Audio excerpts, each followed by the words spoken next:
আমরা যে তাদের ঘ্যাস দিলাম, হ্যাঁ, তার বিনিময়ে কী দিল? পানি দিল, সুন্দর করে পানি ছাইড়া দিছে।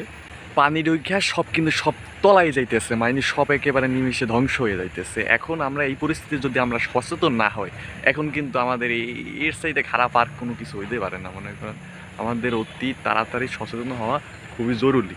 সচেতন হইতে হবে, নাইলে আমরা আর বাঁচতে পারবো না। মনে করেন এই যে একটা শুরু হয়ে গেছে, নদীর বাঁধ ছাইড়া দিছে, এরকম চলতে থাকলে বাংলাদেশ তলাই দিবে।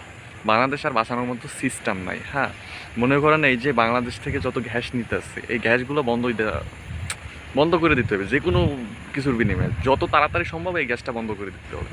কারণ গ্যাস না থাকলে তারা এমনি ওসল হয়ে যাবে, তখন বুঝতে পারবে যে আসলে বাঙালি কী জিনিস। হ্যাঁ, আর আমরা গ্যাস কিনে মনে করেন জ্বালাই অনেক টাকায়, আর তারা গ্যাস কিনে জ্বালায় আমার দেশ থেকে নিয়ে খুবই স্বল্প পরিমাণ টাকা দিয়ে।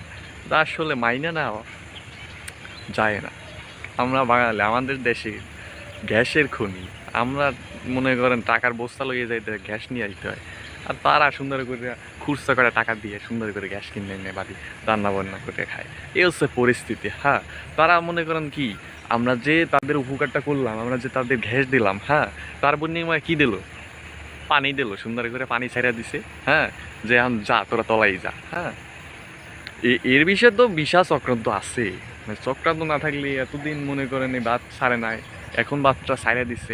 এর ভিতরে তো রহস্য অবশ্যই আসছে, যেহেতু শেখ হাসিনা গেছে, মাননীয় নেতা খাতা। হ্যাঁ, গার্লফ্রেন্ড মনে করতে পারবেন সেই আমাকে মোদিজির। হ্যাঁ, হ্যাঁ, তার গার্লফ্রেন্ড মনে করতে পারেন। এখন সেই গার্লফ্রেন্ড যদি বলে যে বাবা তুমি বাস ছাইড়ে যাও, বাংলাদেশ চলাই যাও, পরে এক পর্যায়ে তোমার সাথে নত হইয়া বলবেন যে শেখ হাসিনা দেশে আনাউক, সে জানি এগুলো না করুক।